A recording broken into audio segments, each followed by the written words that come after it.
Hi guys, nagluto nga pala ako dito ng ginataang manok dahil wala na nga akong maisip na luto dito sa manok na to. Nakakasawa na kasi kung puro prito at adobo na nga lang din talaga yung gagawin natin dito sa manok.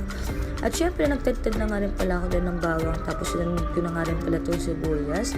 Iniwan ko nga lang din po ito sa katamtamang itong sibuyas, tapos napakita ko na nga rin pala sa inyo mga gagamitin namin. Ginamitan ko nga lang din pala yun ng mushroom, bawang, sibuyas, gata, magic syrup, nor cubes, pati na nga paminta.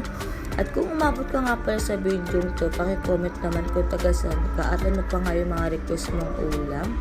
At pagkatapos ko nga pala ipakita to sa inyo, ito na nga, sinalin ko na nga rin pala yung mushroom sa lahan para nga maghiwalay ko na nga yung sabaw niya.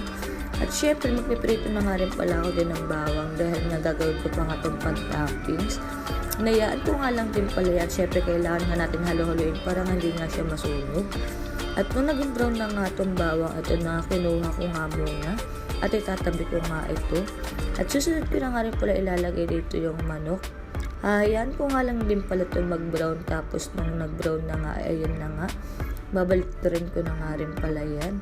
At hahayaan ko nga lang din pala mag-brown yung kabilang side. Tapos pagka nag-brown na nga, okay na nga yan. Kukunin mo na nga. At syempre pagkakuha ko nga rin pala dito, kata-kata nyo nga naman, ganyan pagka-brown lang talaga yung gusto ko. At susunod ko na nga rin pala ilalagay itong sibuyas dito sa kawali. Tinanggalan ko nga lang din pala yun ng mantika para nga hindi nga masyado mamantika. Niluluto ko nga dito. At hinalo-halo ko nga lang din pala itong hinalo-halo sa mga ricado para nga mag-mix nga sila. At nung okay na nga, syempre nilagay ko na nga rin pala itong kakang gata.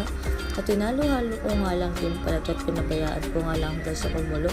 At nung kumukulo nga pala, nilagay ko na nga rin pala ito ng paminta at magic syrup. At hinalo-halo ko nga lang din pala ito ng hinalo-halo. At pagkatapos ko nga pala ito halo-halo, ito na nga, nilagay ko na nga rin pala yung mushroom. Nung sinabi nga pala nila na parang kulang nga daw itong sabaw, ito na nga, nilagay ko na nga rin pala yung pangalawang sabaw ng gata. At syempre ito na nga, hinalo-halo ko na nga rin pala, tapos nilagay ko na nga rin pala yung pinilito ko ngang bawang.